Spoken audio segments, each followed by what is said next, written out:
In 1870, William James was 28 years old and in crisis. He was living in his parents' house in Cambridge, Massachusetts, unable to work, prone to terrifying episodes of anxiety and depression, unsure whether life was worth living.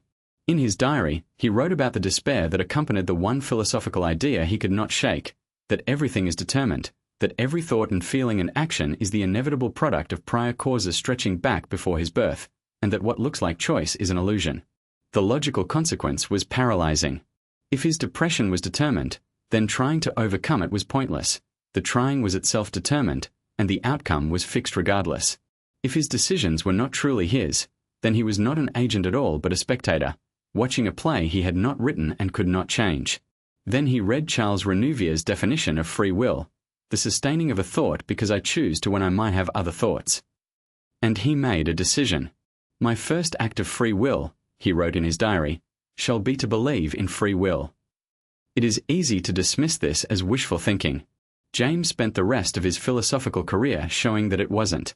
His fullest treatment of free will came in a lecture called The Dilemma of Determinism, delivered in 1884 and published in his collection The Will to Believe.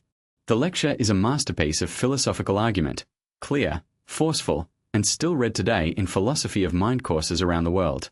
James began by noting that the determinist position, that every event, including every human thought and action, is the inevitable result of prior causes, cannot be proven.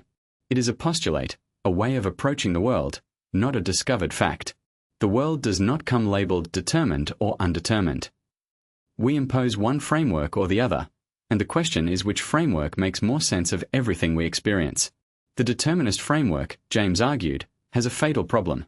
It makes the concept of regret, one of the most fundamental features of moral life, literally incoherent. We regret certain events. Regret means feeling that the event should not have happened, that a different outcome was possible and would have been better. But if determinism is true, then no different outcome was ever possible. The thing that happened was the only thing that could have happened. Regret is, on this view, a form of madness, feeling bad about the only possible course of events. The determinist has two responses. One is to say that regret is indeed irrational and should be abandoned, a response James found both psychologically implausible and morally disastrous. The other is to say that could have been otherwise means would have been otherwise, given different prior causes, a reinterpretation James called soft determinism and dismissed as a quagmire of evasion, a way of keeping the word while abandoning the concept. Indeterminism, as James conceived it, does not claim that decisions are random or uncaused. It claims that at certain points in the causal history of the world, genuine alternatives exist, that the future is not fully specified by the past, that there are real possibilities that might or might not be actualized. This is a metaphysical claim about the structure of reality, not a claim about the physics of neurons, though James thought quantum indeterminacy might be relevant. What does this mean for psychology and for life? It means that the feeling of deliberation is not an illusion.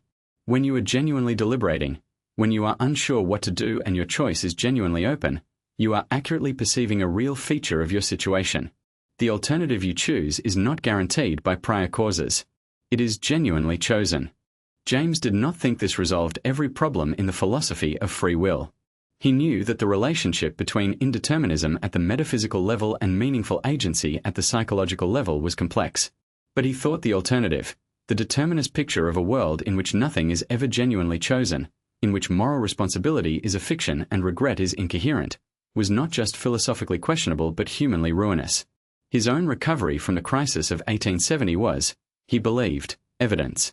He had chosen to believe in free will, and that choice had made a difference, had changed the course of his life, had made possible the extraordinary career that followed.